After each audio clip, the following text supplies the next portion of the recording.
حبيبي كم تو النبك. صباح الخير من النبك. وصلت هلا على النبك. طبعا اليوم عندنا فعاليات كثيره، رح نخيم، رح نزور النبك، رح فرجيكم النبك بشكل كامل. في عندنا عزيمه غدا من النبك، يعني غدا نبكاوي. طبعا هاي اقل بناي بتشوفوها بالنبك. انا مصدوم من جمالها وما كنت متوقع هيك للامانه. هي اول زياره لإلي للنبك، فاليوم رح اعرفكم على النبك. لا تنسوا تعملوا لايك للفيديو وتتابعوا الفيديو للنهايه لانه في شغلات رح تصدمكم. تشاو. هلا وصلت على بيت رفيقي بشارع ابسيفو، عازمني على غدا نبكي، فان شاء الله يكون فايق لاني ما خبرته اني جاي. One eternity later. بالحب انا عبود. هلا بالحب. تفضل اهلا وسهلا. تفضلوا.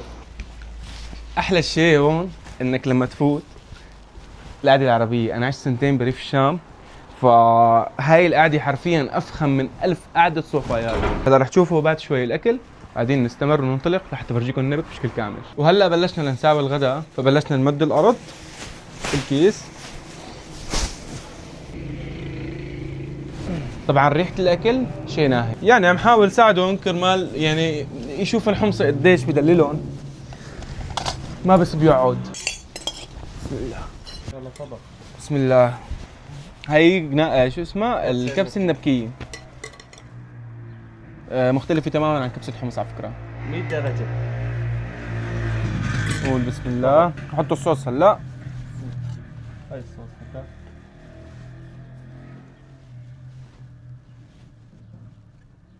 بسم الله. ما شاء الله.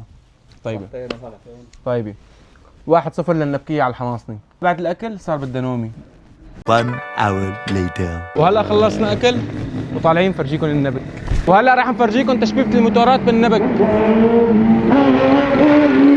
هذا اقل موتور بتشوفوه بالنبك. ترى قلبي ما بيتحمل هيك مناظر انا. وهلا وصلنا على السرايا. هذا المكان اللي هو السرايا، كانوا ايام الاحتلال الفرنسي يفوتوا يحبسوا السوريين جوا السجون اللي جوا. طبعا حاليا هو صار مزار للناس، فيكم تجوا تزوروه وتشوفوا شو جواته تاريخ. حاليا من هون الباب مسكر، له مدخل نظامي من تحت. هذا المكان كان ينحبس فيه سوريين ايام الاحتلال العثماني، اليوم صار للسوريين. جنب السرايا بتشوف عمار قديم لاهالي النبك. طبعا اليوم النبك متطوره بطريقه كثير حلوه، بتعطيك الثقافه القديمه اللي هي البيوت.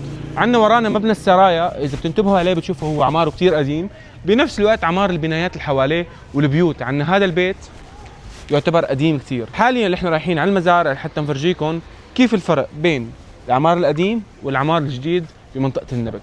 تعالوا معنا.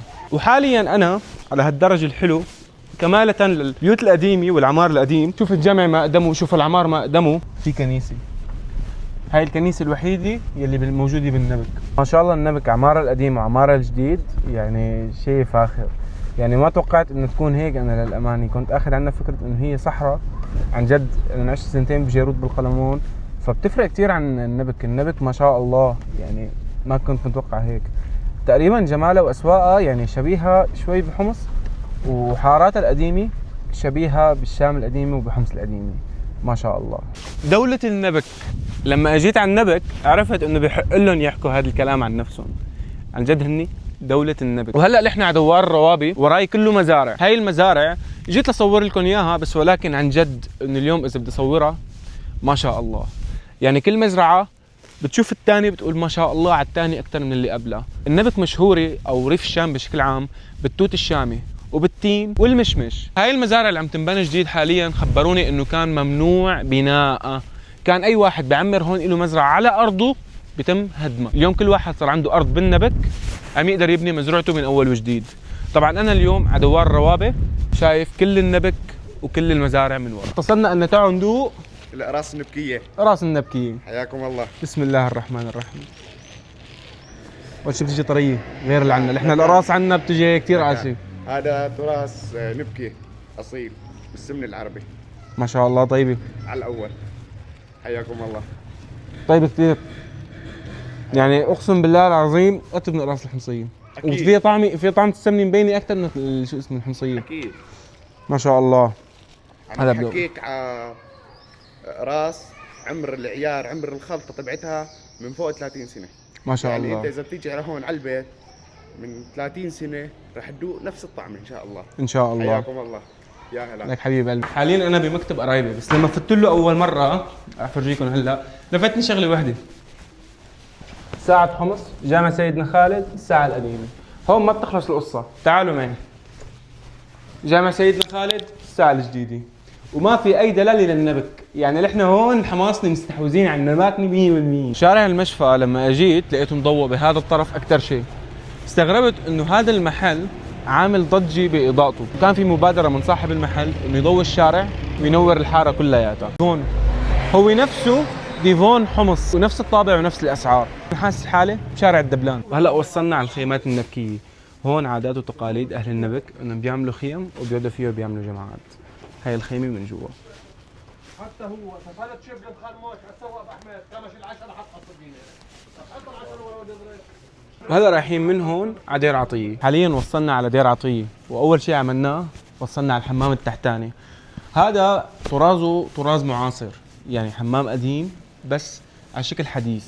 للأمانة يعني نظافته غير شكل، يعني شوفوا الحجار نظيفة ما شاء الله. يعني دير عطية لحد هي اللحظة عم تصدمني من لما فت عليها لحد هي اللحظة، من شوارعها، من نظافة شوارعها، من تصميم العمراني تبع دير عطية جدا مميزة. حاليا نحن قدام كنيسة السيدة العذراء. للأمانة تصميم الكنائس بدير عطية والجوامع طابعهم جدا حلو، من طابع العمراني للتصميم الخارجي. لسه الداخلي ما شفته، لازم بكره الصبحيات فوت على هي كل الاماكن اللي حتى افرجيكم اياها. وعندنا هون بنفس الوقت الحارات القديمه. وحلاوه دير عطيه بالليل انه شوارعها القديمه ما فيها حدا، يعني بتذكرك بحارات الشام، وعن جد رائع جدا. بتمنى اني اكون عايش هون للامانه لاول مره غير حمص. بتمنى اني اكون عايش بمنطقه ثانيه، وخاصه دير عطيه. للامانه من تصميم البنايات للكنائس للجوامع للطرقات للنظافه شيء بيرفع الراس من اهالي دير عطيه. هذا السوق الرئيسي تبع دير عطيه، هون بيتوضعوا فيه الناس، هون بصير عجقات كل يوم الصبح. هذا الشارع الرئيسي للسوق عندهم. حاليا وصلنا على اكبر جامع بدير عطيه، جامع القاسمه. للامانه التصميم جدا ممتاز، حواليه فيلل وقصور. تخيلوا شو حواليه فيلل وقصور. صباح الخير مع ثاني يوم من دير عطيه. هلا طبعا بدلت الشورت لانه شوب هون كثير، ف يعني شوب لدرجه. عندنا الطابع المعماري اللي عم تشوفوه هون. ما في بناي هون بهاي المنطقه الا منظمه بدير عطيه، او تقريبا بثلاث ارباع مناطقها. يعني احنا اليوم نحكي ثلاث ارباع مناطق دير عطيه رائعه. واليوم اللي اخذ فكره انه دير عطيه عباره عن صحراء، فانا بقول لك انه لا، غير هاي النظريه، انه دير عطيه ما هيك بنوب. اذا بنشوف هيك بنشوف جبال القلمون، وهذا جامع القاسمه. طبعا انا هلا فوق سطح بناي جديده عم تتعمر، وهي بنايات ثانيه عم تتعمر جنبها بنفس الوقت. حنكمل هيك.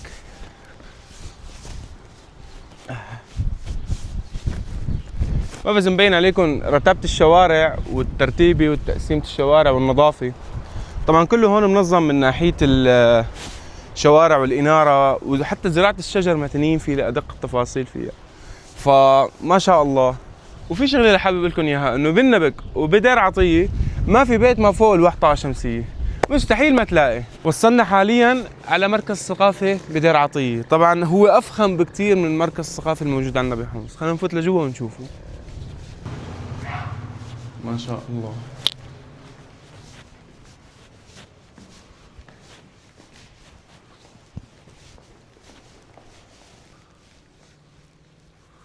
عندنا هون مدخل مركز ثقافي بدير عطيه.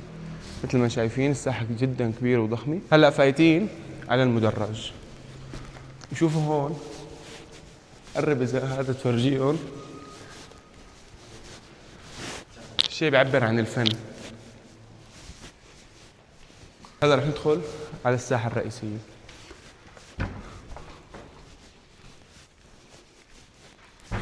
هي عندنا هون قاعة المركز الثقافي.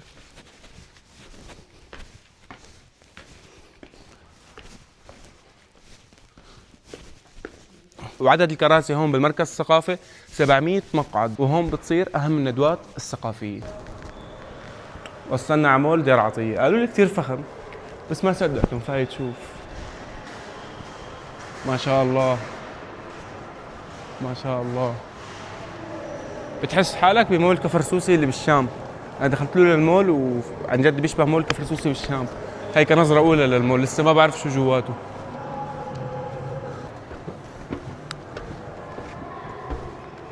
عندنا هون مكتبه، هون عندنا ماركة اديداس، هون مكاتب، عندنا هون قسم ثياب مودمارت. ما شاء الله حس حالي بمول كفر سوسي بالشام.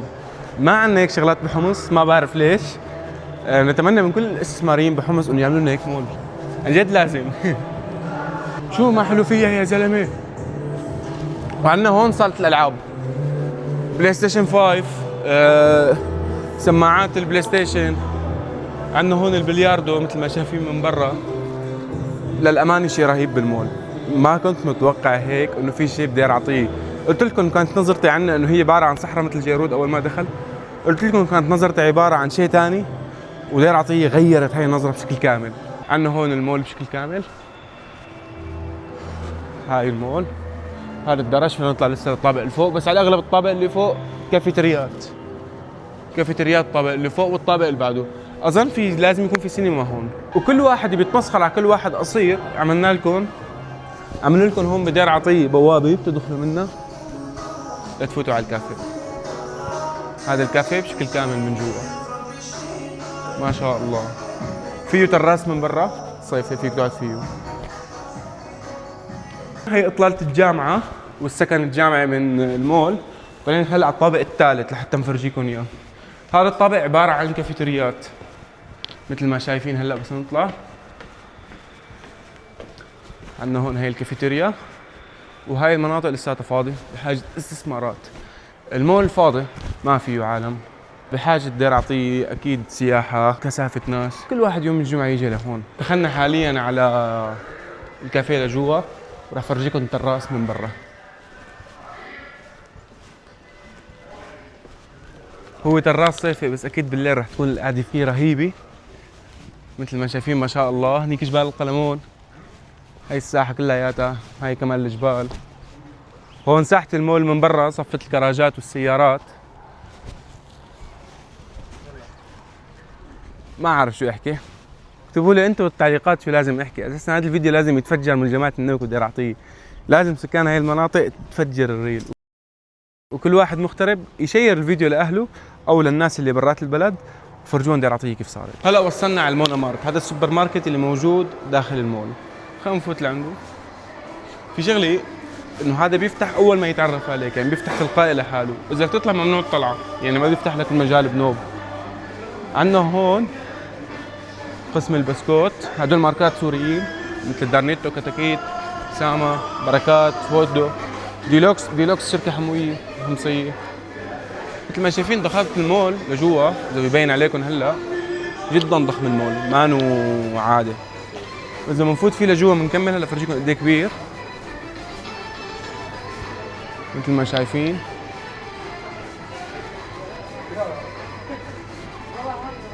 هذا قسم المطبخ. يعني هون عزيزتي المتابعة تجي تشتري اغراضك وبتروحي وبتلاقي كل شيء موجود. تخيلي تجي ست البيت بتضيع وبتمشي. عندنا هون الاندومي اخذي رف كامل. عندنا هون العصاير. طبعا كل شيء ما بتلاقوه يعني مثلا شغله موجوده بس بسوبر ماركت معين، لا هون بتلاقيها بكل مكان، موجود كل المنتجات. اذا بنيجي لهون بنشوف الخضروات مثل اوروبا تقريبا ومثل السعوديه والخليج، وهي البطيخه. اذا بنكمل هيك بنشوف بندوره، خيار. عندنا هون قسم البرنج. عندنا هون قسم الغذائيات بشكل كامل. المول كبير جدا جدا جدا، ما سهل. وان شاء الله يعني بصير عندنا هيك استثمار بحمص. انا مأكد على استثمار حمص، لانه جد حمص لازم له هيك شغلات. دوليز من لما كنت بلبنان كنا ما ناكل غير مايونيز دوليز، ما أنا موجوده بحمص لهلا ما شفتها. وهلا وصلنا لاخر مرحله بالنبك اللي هي رح ندوق الهريسه النبكيه. الجلاب كثير مشهور فيها، وهو اطيب واحد بيعملها بالنبك، وما لازم حدا يجي على النبك الا ياكل الهريسه النبكيه. نقول بسم الله.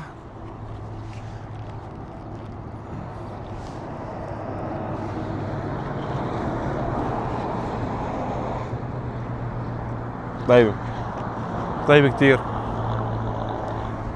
ينصح بها وبشدة. ولهون بتكون خلصت زيارتنا بالنبك ودير عطية. للأمانة كانت زيارة كتير حلوة ومرتبة، وبحب أشكر كل أهالي النبك ودير عطية على الاستقبال الحلو. إذا أنت سوري لازم تجرب النبك ودير عطية، إنك تيجي تزوره وتعمل سياحة فيهم، لأنه عن جد يستحقوا التجربة. See you.